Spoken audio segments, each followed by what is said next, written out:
What's good, people?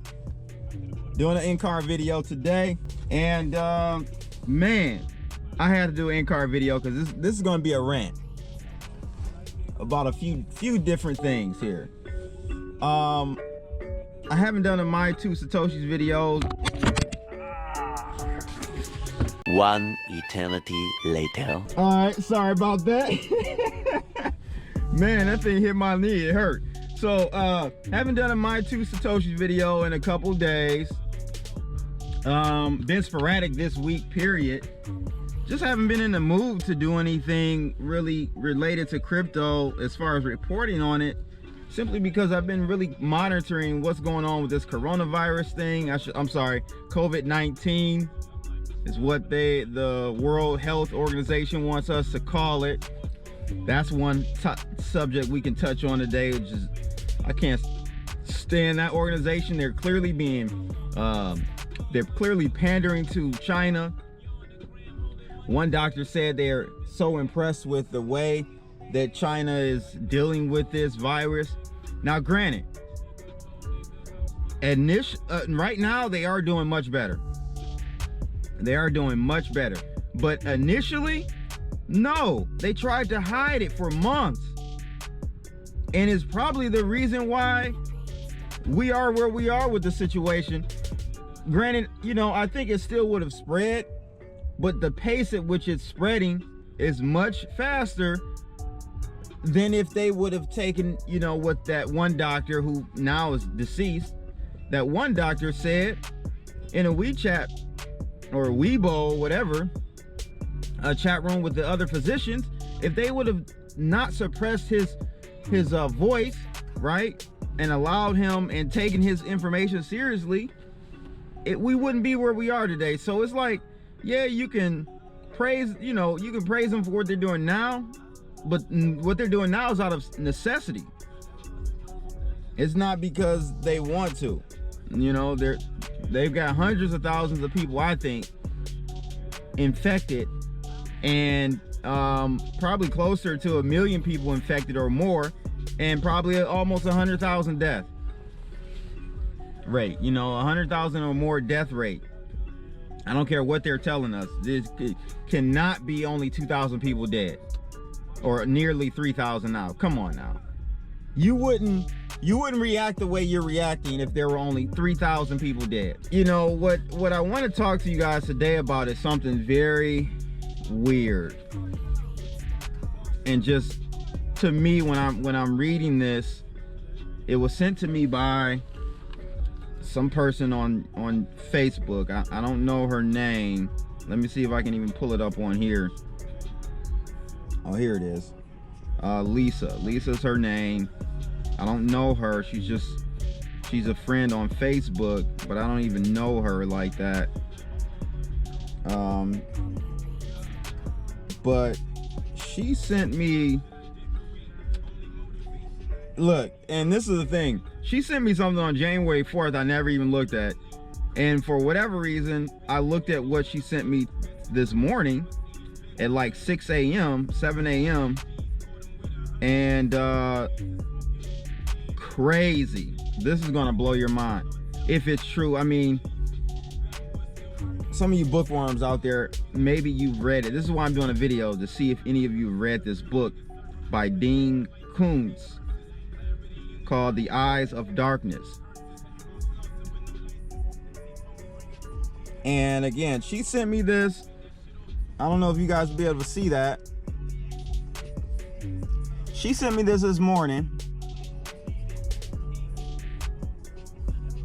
And here's a link. She sent me a link as well. I'll leave a link in the description of this video. It's gonna blow your mind. So as you see, I'm putting it up on the screen now. This is the book, The Eyes of Darkness. Was written in like 1981, I believe. Okay. In the book, it says, as you can see on the screen, in around 2020, a severe pneumonia-like illness will spread throughout the globe, attacking the lungs and bronchial tubes and resisting all known treatments. Almost more baffling, though, it says, than the illness itself will be the fact that it will suddenly vanish as quickly as it arrived, attacking again in 10 years or so, then disappearing completely. So if that wasn't enough, because you know, there are millions of books, right? And the possibility of someone saying in 2020 illness, okay, I give you that. If you think that's just coincidence, I'll give you that. This book was again written in 1981, I believe. Now, this picture, I can't see what page this is. It looks like it's on page either 553 or 333. I don't know. But it says here, this is crazy, people. In this book, it says Li Qian defected to the United States carrying a disc recorder of China's most important and dangerous new biological weapons in a decade. The author says they will call the stuff Wuhan 400 because it was developed at the rDNA labs outside the city of Wuhan, and it has 400 variable strains of man-made microorganisms created at the research center. Wuhan 400. Wuhan 400 is a perfect weapon. It afflicts only human beings. No other living creatures can carry it. And like syphilis, Wuhan 400 can't survive outside a living human body for longer than a minute. So we know that the Wuhan virus, or we should call it COVID-19, is able to survive more than 1 minute. But this is crazy, people. And so this says the publication date was in 1981. Dean Koontz. I'm blown back. Because in 1981, was Wuhan even prevalent? I'm just so freaking confused right now. Like, this can't be. I feel like we live in a simulation.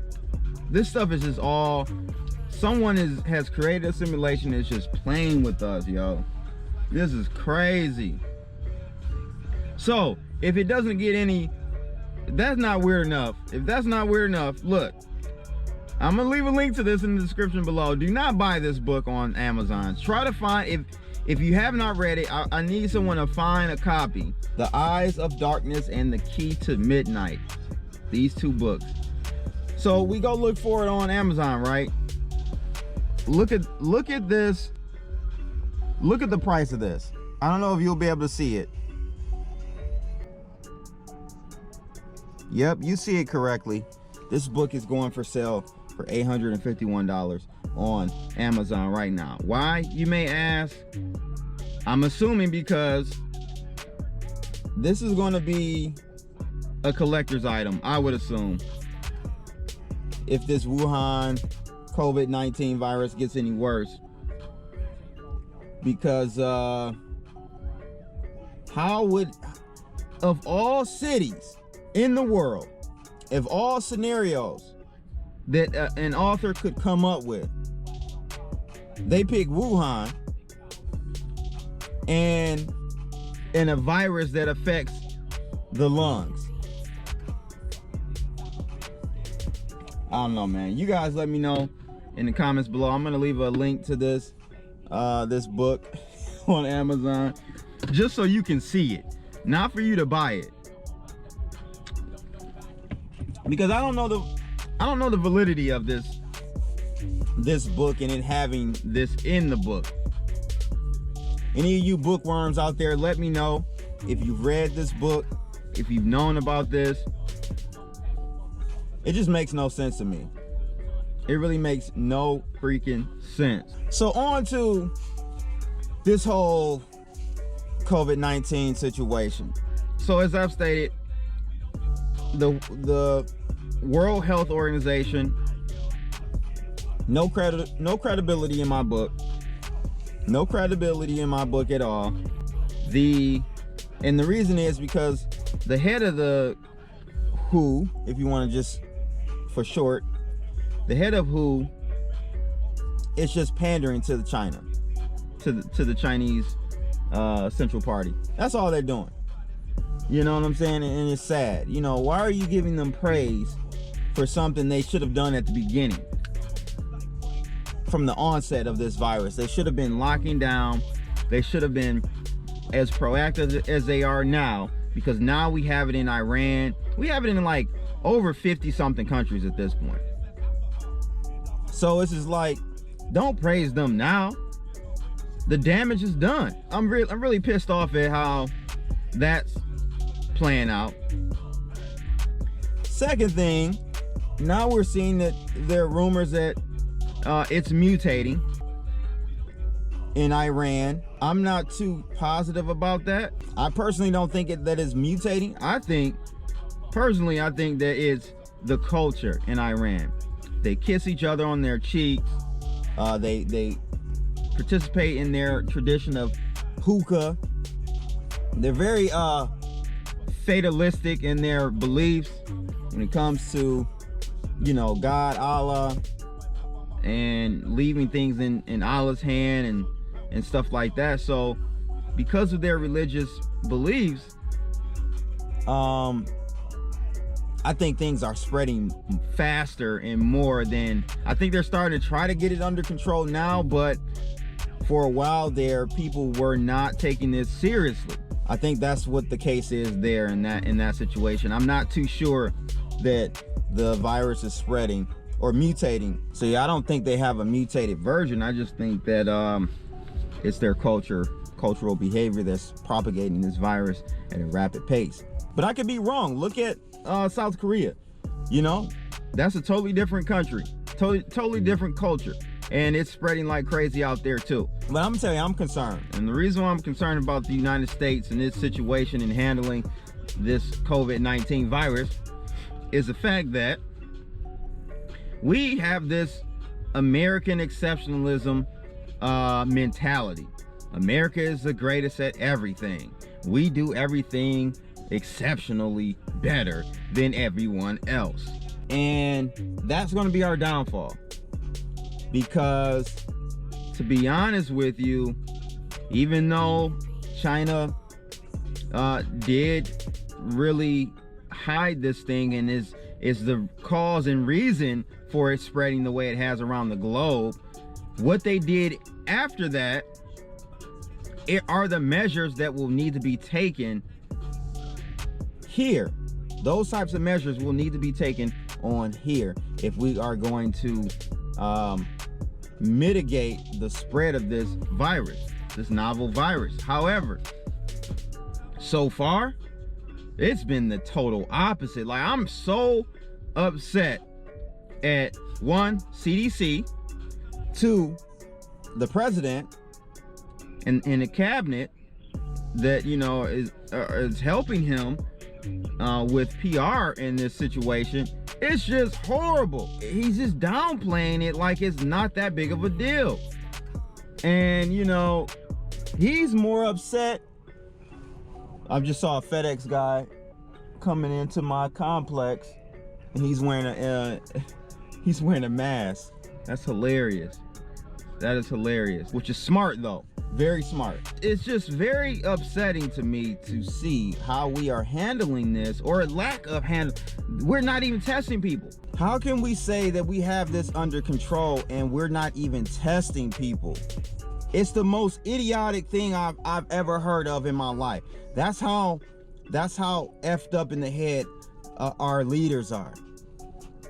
Now, I've rarely up to this point been too much critical of what Donald Trump is doing as a president. I overall like what he's doing, but in this case, I'm definitely critical of, and not understanding why he's not taking this more seriously. Why the CDC, it's not just him, it's primarily the CDC's job to be out there and proactive about the situation, but they're not even doing that.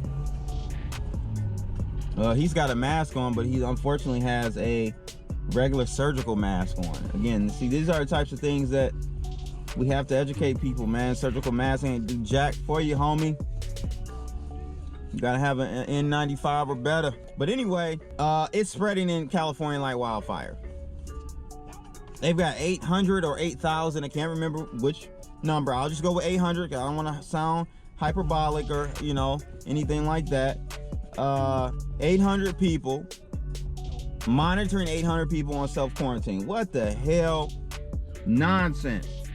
So here's Cryptodominus. I'm putting my Cryptodominus hat on now. We saw what happened with Wall Street this week. Dow plunges 3,500 and would have been over 4,000 if at the end of the day on Friday we didn't see I think, if it weren't for the plunge protection team taking us from being down, I think 800 and some change 30 minutes prior to close, all the way up to 300, being only down 350 points or so on a Dow. In no logical sense would you, as a hedge fund manager, as a person that manages money, we know this is not retail investors, this is all big money, right? There is no reason why you would hold stocks over the weekend. Now, Jerome Powell, Federal Reserve Chairman, did come out middle of Friday and say that they would do anything they could do or to assist the situation. Listen, printing more money or making money cheaper is not going to stop people from being scared to go out, shop, go to the movies, go on trips, fly on planes. Like, I don't understand. It's so sad they're not taking this seriously. But anyway, here's what I think is going to happen. I think things are going to get much worse here in the United States this coming week as far as numbers, because now they're finally going to be proactively testing individuals instead of just saying we have everything under control, we've got the virus under control, and you're not testing people. How the hell do you have a virus that can lay dormant for 27, 24 days, asymptomatic, no symptoms from the host, while they're spreading it? They feel perfectly fine. How can you say you have something under control? It just doesn't make any sense. It doesn't make any sense at all. But I think this week we will see the Dow plunge even further as we start to get new numbers in about how many people in the United States have COVID-19. I'm hearing reports in Atlanta. One case in Atlanta. If there's one case in your city, there are hundreds or even thousands of cases in your city. That's how virulent this virus is. And you know, it's just crazy how they're keeping the sheeple uninformed. I don't know, so maybe they can get all the supplies they need. So maybe they can get get their bunker together. Like, I don't know. But you know, I just think that America we're about to have the biggest challenge that we've ever had to face in recent history. What we're getting ready to go through with the coronavirus is gonna make 2008 look like child's play. Gonna make 9/11 look like child's play. And so I don't know, I hope you guys are preparing. I'm gonna leave a link to this book. Just blew my mind that an author in 1981 wrote about a Wuhan 400 virus that would affect people. I don't know, man. It's just crazy to me. Let me know your thoughts about what's going on out here. Let me know your thoughts about how the United States is handling this situation so far. They're worse. To me, they're doing a worse job than China was doing when it initially hit them. Because it's affecting us in a way where, I mean, you know, they're not telling, they're just so relaxed with it. They're not even caring that we probably got thousands of people with the virus right now in the United States. I just saw we had the first death in the United States in Washington State. So it's just getting started, man. I'm not trying to fear monger. I'm just trying to help you guys get the real so you can prepare. So that's it. Make sure you guys like, share, and subscribe. Click that bell, all that good stuff. I'm out of here. Holla. Boom.